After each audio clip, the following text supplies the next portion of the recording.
Sarita ji, during the course of my field work, I came across research proposals which seemed to have a pre-planned or a pre-decided outcome. Sometimes that was the goal of the funding agency, and at other times it seemed like the research institute itself decided that, well, now it's time for a particular narrative to be set, and then they roll out proposals and studies revolved around that pre-decided outcome. So can you talk a little about the possible bias, including the bias from funders in the field of qualitative research, and how the outcomes of such biased qualitative research studies can be misused? If in the process you can give us a few samples from something that happened in India, that would be very helpful. Right. So actually, many preconceptions and constructs are brought into qualitative study, as you rightly said, and they determine in turn the field immersion activities.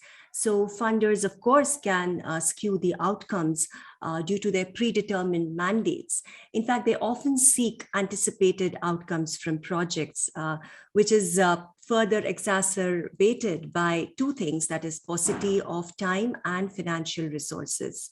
So there was this recent project that I worked in, and it was funded by a well-known international donor agency. And that had previously undertaken research in previous phases of it was in Asia and in Africa. And these were regions in Asia and Africa with comparable sort of socioeconomic indices that were comparable to India. So consequently, the donor had already identified opportunity areas to isolate and invest in before embarking upon a study in India.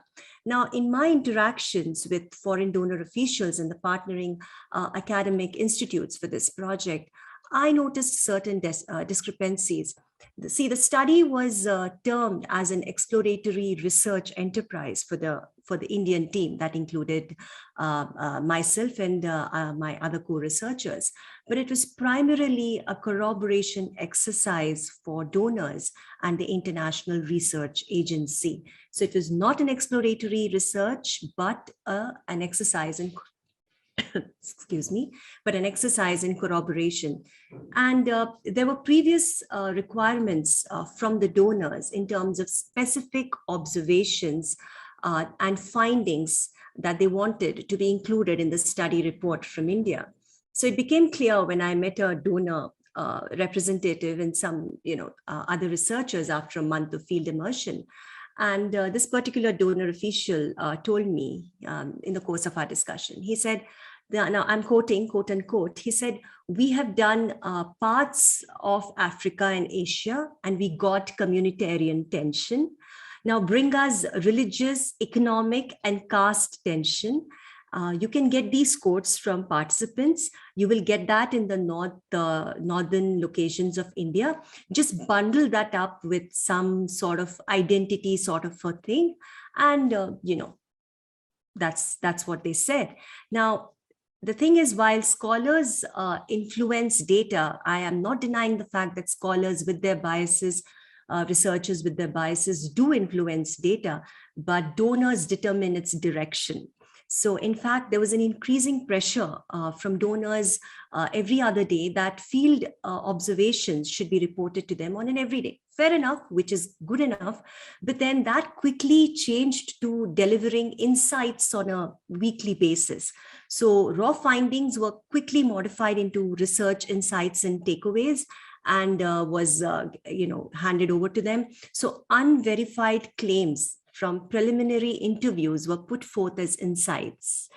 And these naturally included so-called instances of caste conflicts, of religious tensions, everything else that researchers obtained through what I would call as dubious means of interactions with respondents.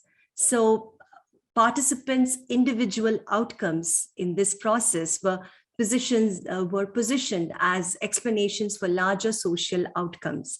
And as you can see, as I began by answering your question, it was primarily directed by the funders. Please remember to subscribe to us and switch on the notifications for this channel. For our other social media links, more content, and to support our work, please visit citti.net. Dhanyavad. Namaskar.